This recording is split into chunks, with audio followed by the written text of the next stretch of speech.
I am a tree, I'm a walking tree. I am a walking tree. So, herzlich willkommen bei der Konferenz Achtsamkeit und Migration in einer sich ständig wandelnden Welt.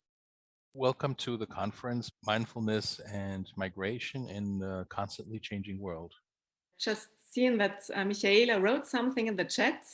Hallo Ingrid, ich wünsche euch eine gute Konferenz. Hello Ingrid, I wish you a good conference. So thank you very much for these wishes. First, I'd like to introduce the program for today. So our first speaker will be Gabriele Siebert. She has a quite interesting topic. So I'm also interested in it, what it will be exactly, because I don't know anything, what she will speak about. And it's Stürmische Zeiten inmitten einer traumatisierten Welt. Achtsamkeit und Selbst, Mitgefühl in der Arbeit mit Geflüchteten. So it's stormy times in the midst of a traumatized world. Mindfulness and self-compassion in working with refugees. So yeah, it's just widening the topic, that it's not only part of population may have trauma experience, but it's called we live in a traumatized world. So yeah, it will be really interesting what insights you can share with us about this topic. Dieser Beitrag wird jetzt gleich beginnen. Es war interessant, finde ich dabei, dass sie das Thema auch wieder etwas geöffnet hat in die Richtung, wir leben überhaupt in einer traumatisierten Welt, also es ist nicht auf eine bestimmte Bevölkerungsgruppe beschränkt. Ja, und wird interessant sein, wie wir das auch verstehen können. We also would like to say hello to Lina. She's today our interpreter. We are really happy to have you today here. Lina ist heute unsere Dolmetscherin und wir freuen uns, dass sie heute bei uns ist. So Lina, she knows English really, really, really well. And for interpreting, it's a new experience for her. And she said, yes, she just would like to try it. And we wanted to give her the possibility to do it here. Ich möchte Lina auch noch vorstellen, unsere heutige Dolmetscherin. Sie spricht sehr, sehr gut Englisch und hat Deutsch als Muttersprache. Und für sie wird es heute eine neue Erfahrung sein, in diesem Rahmen zu dolmetschen. Und wir freuen uns, dass sie sich das zutraut und einfach mal ausprobieren möchte, ja, auch um neue Erfahrungen sammeln zu können. Thank you, Ingrid, for the kind introduction and the kind words. If it's okay for everybody, I'm going to turn off my screen because I think it's easier for the translation, then it's not too distracting. So, hi, I'm very excited and a little nervous. And thanks for having me. And now I would like to give the word to Gabriele Siebert. She is a Traumapädagogin. Gabriele ist Traumapädagogin. Sie arbeitet mit Geflüchteten an einer Institution in Wien. She works with refugees in an institution in Vienna. And she really has lots of experiences how to integrate possibilities of mindfulness in the work of refugees. Und ich freue mich einfach schon sehr auf Ihren Vortrag. So, Gabriele, the word is to you. Vielen Dank. Ja, vielen Dank, Ingrid, dir für die netten Worte und die Vorschusslorbeeren. Thank you so much, Ingrid, for the kind words and for the positive picture you painted. Okay, ja. Wie wir alle wissen und tagtäglich beobachten, hören, lesen, wir leben weltweit mit großen Herausforderungen. Ja? So viel Krieg, so viel Leid, so viele Konflikte, Klimawandel, Armut, Hunger. As we all know and can see every day, all day, there's so many challenges in this world. There is a war going on, there's hunger, there's climate crisis. Ja, Menschen, die sich auf den Weg machen, um ihr Leben zu retten oder das ihrer Liebsten. There are people who are trying to save their lives or the life of people that they love, and they go on a way to try and save that life. Und andere, die vor Ort bleiben. And there are others who stay behind. In der Hoffnung, es wird sich etwas zum Guten ändern. In the hope that there's going to be change for the better. Wir begegnen hier ganz schwierigen Gefühlen. We are facing very, very challenging emotions. Angst, weil wir nicht wissen, was da auf uns zukommt. Fear because we don't know what is coming. Ohnmacht, weil wir nicht wissen, was wir tun sollen. There's numbness because we don't really know what to do about it. Trauer, weil wir so viel verlieren. And there's sadness because the loss is so big. Und Wut, weil wir das Gefühl haben, dass wir im Stich gelassen werden. And anger because we have the feeling that we're left behind. Ja, ich spreche hier als Traumapädagogin und als Lehrerin, bin ich schon mehr als 30 Jahre mit ganz unterschiedlichen Zielgruppen. I'm speaking Mhm. as traumapedagogue and teacher with all different kinds of people that I'm reaching out to. Und warum ich das mache, das hat mit mir zu tun. And why I'm doing the work I do, that has something to do with my personal life. Hm. Ich selbst stamme aus einer Familie, die seit 4 Generationen zumindest ihren Geburtsort verlassen hat. I myself am coming from a family that has since 4 generations had to leave their place of birth Aufgrund wirtschaftlicher Not because of economical crisis oder politischer Verfolgung. or political persecution. Das Trauma von Heimatverlust, The trauma that we have if we have to leave our home, von Verlust der vertrauten Sprache, the losing our own language, der vertrauten Gerüche und Geschmäcker, losing the familiar tastes and smells, der Freunde und der Sicherheit sitzt tief in mir. the friends and the security that sits very deep inside of me. Ich selbst musste noch keinen Krieg erleben, wofür ich sehr dankbar bin. I myself didn't have to experience any war, which I'm very, very grateful for. Aber Kriegsangst und Todesangst kenne ich von Geburt an. But fear of war and fear of death, I know that since I'm alive. Ich habe sie geerbt, I inherited it, wie die meisten meiner Generation. as most of my generation has. Vielleicht werfen wir doch kurz einen Blick darauf, was ein Trauma ist. Maybe we do actually want to look at what trauma is. Von einem Trauma sprechen wir, wenn wir etwas erleben, We talk about trauma when we experience something das uns zutiefst erschüttert.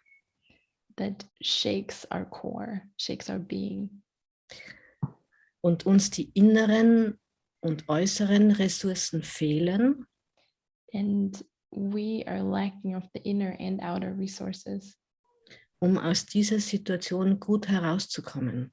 to get out of the dramatic situation we're in a good way. Und dieses Ereignis oder eine Kette von Ereignissen And this event or a whole chain of events, gut zu verarbeiten. to process that in a good way. Vielleicht sind wir zu jung Maybe we're too young, oder es ist zu viel auf einmal. or maybe there's just too much happening at once. Es ist zu schnell, sodass wir es nicht ordnen und verstehen können. It is going too fast, so we can't organize or understand it ourselves. Es kommt zu plötzlich, zu überraschend. It just comes too suddenly over us. Unser autonomes Nervensystem hat ein Überlebensprogramm. Our autonomic nervous system has a program for surviving, Und reagiert ganz automatisch auf Gefahr. and it reacts automatically to danger. Wenn wir nicht weglaufen können, If we can't flee, wenn wir uns nicht verteidigen können, if we can't fight back, wenn wir uns also selbst nicht helfen können so that means if we can't help ourselves, und wenn auch keine Hilfe von außen kommt, and if there's no help from the outside, dann fühlen wir uns hilflos then we feel helpless und zutiefst einsam. and deeply alone, Und wir haben Angst zu sterben. and we're afraid to die. Das Ereignis an sich ist noch nicht das Trauma. The happening itself, that's not the trauma yet. Ich zitiere hier gern Peter Levine, I like to quote Peter Levine, der sagt, ein Trauma entsteht, who says a trauma happens wenn nach dem Ereignis der mitfühlende Zeuge fehlt. if after the event the compassionate witness is missing. Dieser mitfühlende Zeuge kann jeder sein. This compassionate witness could be anybody, Jemand aus der Familie, someone from the family, Freunde. friends. Für Jugendliche sind es die Gleichaltrigen, For teenagers, that's people of their own age, aber auch Therapeutinnen, but also therapists, Priester, priests, Imame imame, und alle Menschen, die die Fähigkeit haben, präsent zu sein. and all people who have the ability to be present with you, Sodass wir wieder nach so einem Trauma lernen können, so that we, after experiencing a trauma like that we can learn Vergangenheit und Gegenwart voneinander zu unterscheiden. that we can learn to separate the past and the present from each other. Denn genau das bedeutet Trauma. Wir können nicht mehr zwischen Gegenwart und Vergangenheit unterscheiden. Because this is exactly what trauma means, that we don't know anymore what is past and what is present, and we can't decipher it. Wir sehen das ganz aktuell weltpolitisch. Right now, we can see that in the world politics. Die Begründungen für den Ukraine-Krieg, The reason for the Ukraine war, die Argumente kommen aus der Vergangenheit. the arguments are all coming from the past. Das heißt, hier gibt es jemanden, der über die Gegenwart von Menschen entscheidet, aber das Gefühl hat, in der Vergangenheit zu sein. So there's someone who is deciding over people's present, but has the feeling that they're actually in the past. Und das kann auch uns passieren. And that can also happen to us. Auch wir können in der Gegenwart so reagieren, als wären wir noch in der Vergangenheit. We can also react in the present as if we're still in the past. Ich versuche zu erklären, womit das zusammenhängt. I'll try to explain what that has to do with.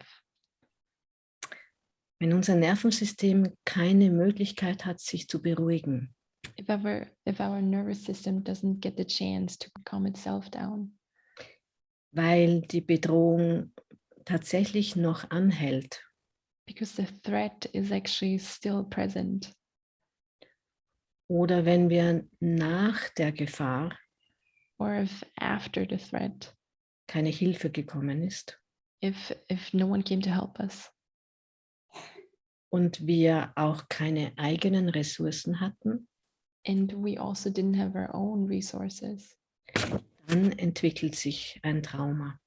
then trauma is developing. Ja, das bedeutet, unser autonomes Nervensystem versteht nicht, So that means that our autonomous nervous system doesn't really understand dass die Gefahr vorüber ist. that the threat is actually already over. Und so kann jede kleinste Situation, die Gefahr signalisiert, das kann auch eine kleine Veränderung der Normalität sein, So it means that just a small difference in a situation or a small change in a situation kann schon Gefahr bedeuten can already mean a threat or can already feel threatening und löst in uns die Stressreaktionen aus. and activates our stress reaction in our body. Genau, also Verteidigung, Flucht oder Erstarren. So self-defense, flight, or freezing. Die Schule ist ein stressiger Ort. School is a stressful place, Das müsste sie nicht sein. and it doesn't have to be.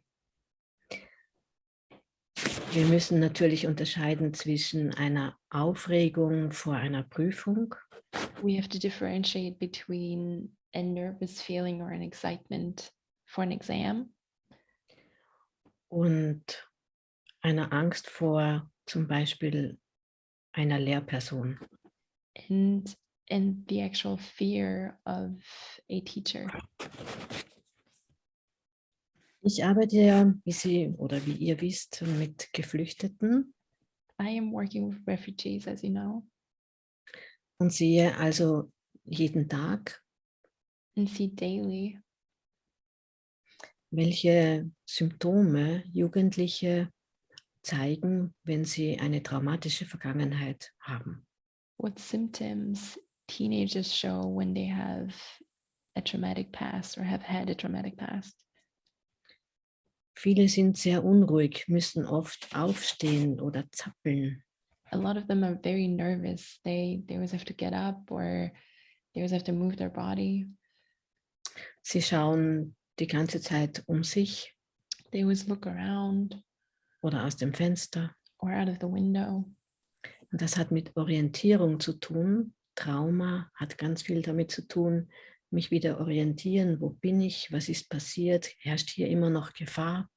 That has to do with orientation, because trauma has a lot to do with orientation, that you're trying to figure out, is the threat still nearby? Am I safe? Where am I? Genau. Viele streiten viel A lot of them are arguing a lot, oder sie fühlen sich angegriffen. or they feel as if they're under attack. Sie reagieren nicht verhältnismäßig, weil sie nicht erkennen, dass die Situation eigentlich nicht gefährlich ist. They often don't react appropriately because they don't realize that the situation is actually not threatening to them. Sie haben vielleicht das Gefühl, ungerecht behandelt zu werden. Sometimes they have the feeling that they're treated unfairly, Oder dass jemand ihnen schaden möchte. or that someone else wants to harm them. Viele können sich ganz schlecht konzentrieren A lot of them have a difficulty focusing, und merken sich ganz wenig. and they have a hard time remembering. All das sind Symptome von Hochstress. All of those are symptoms of highly stress. Elaine Miller-Karas hat uns gestern erklärt, in welcher Sprache sie Kindern und Jugendlichen erklärt, dass wir in einer Zone sein können, die relativ entspannt ist, diese sogenannte Okay-Zone. Elaine Miller-Karas told us yesterday in what language or how she explains to children and teenagers, and there's a zone that where do you find yourself in that zone of relaxation or traumatization. Und das, was ich gerade beschrieben habe, ist außerhalb dieser Okay-Zone, in diesem oberen Bereich, wo das Nervensystem hoch aktiviert ist. And what I just explained to you is out of that zone where it's still okay. It's somewhere where the nervous system is highly aggravated already. Andere Jugendliche sind in diesem unteren Bereich der Okay-Zone, also außerhalb der Okay-Zone unten. There are other teenagers who are also out of that zone that is still okay, but they're not above it, they're underneath it. Das kann sich so zeigen, dass viele bei Aktivitäten und Spielen nicht mitmachen möchten. That can show up, for example, that some people or some children don't want to participate in game and play. Sie melden sich kaum zu Wort. They're not really talking in class. Sind nicht aktiv am Unterrichtsgeschehen beteiligt. They're not actively engaged in the lessons and what's happening in class. Manche wollen sich die Jacke nicht ausziehen. Some children don't want to take off their jackets, for example. Sie trauen sich sehr wenig zu, Yeah, they're not confident. sind oft sehr still und unauffällig. A lot of the time they're very quiet and not really noticeable. Mhm. Weil Lehrerinnen und Lehrer nicht gelernt haben, diese besonders stillen Schüler auch im Auge zu haben. And the thing is that teachers haven't really learned that to also keep an eye out for those very quiet students in class. Viele Schüler sind dissoziiert, das heißt, sie gleiten aus der Gegenwart heraus. A lot of students are dissociated. That means that they're kind of drifting out of the present reality. Mhm. Sie haben einen leeren Blick, They have a very empty gaze. atmen oft flach und sind sehr blass. Their breathing is very flat and they're very pale a lot of the time. Und viele dieser Kinder und Jugendliche sind tatsächlich depressiv. And a lot of those teenagers and kids are actually depressed. Die Pandemie und die Sorge in Bezug auf den Klimawandel verschärfen diese Problematik noch mehr. The COVID crisis and the outlook of the climate crisis enhance all of that even more. Genau. Hier ist es wichtig zu wissen, dass unser Nervensystem immer ganz genau weiß, was für uns richtig ist. Here it's important to know that our nervous system always knows exactly what is right for us. Wenn wir also auf diese Schülerinnen und Schüler eingehen, dann müssen wir respektieren, dass ihr Verhalten, wir müssen verstehen, dass ihr Verhalten natürlich ist und aus ihrem inneren Programm kommt. So if we are looking at those students, we have to realize that that behavior comes from their nervous system. It comes from their own programming. Das heißt, wir dürfen sie nicht dafür verurteilen. That means we can't judge them for how they behave. Wir dürfen sie nicht disziplinieren. We can't discipline them. Genau. Und daraus stellt sich dann die Frage, was sollen wir tun? And out of that rises the question, what should we do? Ich sage Ihnen oder euch einige Beispiele, was man gut machen kann, ohne eine fachspezifische Ausbildung zu haben.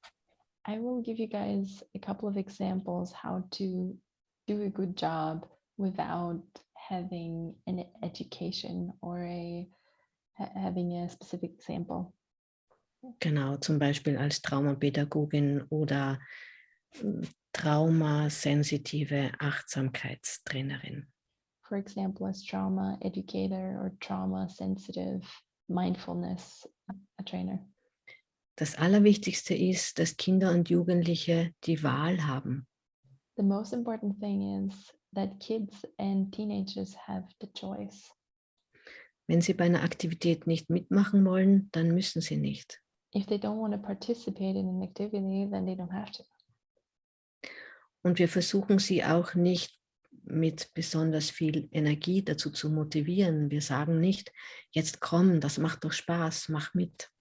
And we should also not try to motivate them with a lot of energy and be like, come on and play with us. Come on, be part of it. Denn was hier passieren kann, Because what can happen if you do that? dass Schüler mitmachen, weil sie sich nicht schämen möchten. That students actually will participate because they don't want to be ashamed. Weil die Gruppe den Betroffenen das Gefühl gibt, nicht dazuzugehören. Because the group gives the kid with the trauma the feeling that it doesn't belong to the group if it doesn't participate. Es kann leicht passieren, dass so ein Kind abgestempelt wird als langweilig. It can happen very easily that a kid like that could be judged as boring Oder mutlos, feige. or not having any courage. Genau. Das heißt, es ist ganz wichtig, dass wir Einladungen aussprechen und niemals eine Person direkt adressieren, So it means it's very important that we actually invite them and don't address one person directly, sondern die ganze Gruppe. but they're direct the invite towards the whole group. Und dass wir es möglichst offen formulieren. And as good as possible, making it an open invitation. Zum Beispiel, ich würde gerne etwas ausprobieren mit euch For example, I would like to try something with you. und ich bin ganz neugierig, was ihr mir nachher erzählt, ob euch das gefallen hat. And I'm very curious what you're going to tell me later if you liked it. Und wer gerne mitmachen möchte, der macht mit und wer nicht, der kann zuschauen. Whoever wants to be a part can take part, and whoever doesn't want to take part can just watch. Und wenn ich weiß, dass es Kinder oder Jugendliche gibt, die das nicht schaffen, einfach ruhig zuzuschauen, ohne zu stören, And if I know that there are children or teenagers who can't actually just watch without interrupting, dann muss ich ihnen die Möglichkeit geben, eine alternative Aktivität durchzuführen. then I have to give them the opportunity to do something else, Sodass auch die Gruppe ungestört die Aktivität machen kann. so that the group can do and engage in the activity without being interrupted as well. Um ein bisschen genauer zu sein, was könnten solche Aktivitäten sein? Also ich lade immer wieder ein, miteinander uns zu bewegen. Das kann einfache Gymnastik sein. To be a little more specific, what I do sometimes, I invite everybody to do some kind of movement. It can be light gymnastics. Oder auch ein Lernspiel, in das ich einen Ball einbaue. Or a game for learning where I incorporate a ball. Genau. Oder dass wir die Gruppen wechseln. Or that we change groups. Und auch hier müssen wir wissen, dass es Kinder und Jugendliche gibt, traumatisierte, Betroffene, mögen manchmal ihren Platz nicht verlassen. And with that, we also have to know that there are traumatized children and teenagers who actually don't want to leave their spot, leave their place. Es ist also ganz wichtig, dass für diese Jugendlichen ihren Sitzplatz auf jeden Fall zu behalten, weil ihnen dieser Sicherheit gibt. So for those kids, it's very important to stay seated at the same place in class, because that actually gives them a lot of safety. Also auch hier wieder einladend sein und respektieren, weil das Nervensystem weiß ganz genau, was es im Moment braucht, um den in diesem Moment möglichst sichersten Zustand, also eine Homöostase zu erreichen. And again here, invite, but trust that the nervous system of that actual person that is traumatized, they know how to be safe, how to reach the safest homeostasis that they can in the moment.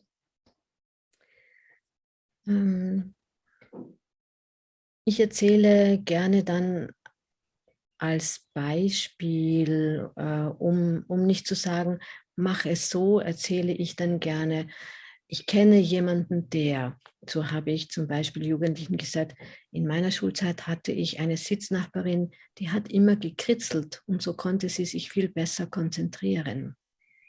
For example, what I like to do is tell stories, not give orders, but tell stories where I say, for example, when I was at school, I had a desk neighbor who always like to doodle and draw to be able to concentrate better.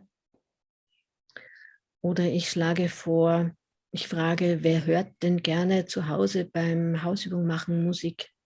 Or I ask, for example, who likes to listen to music while doing their homework at home? Und ich biete ihnen dann an, in stilleren Phasen mit Kopfhörer zu arbeiten. And then I offer or give them the opportunity to work with headphones in more quieter times. Genau.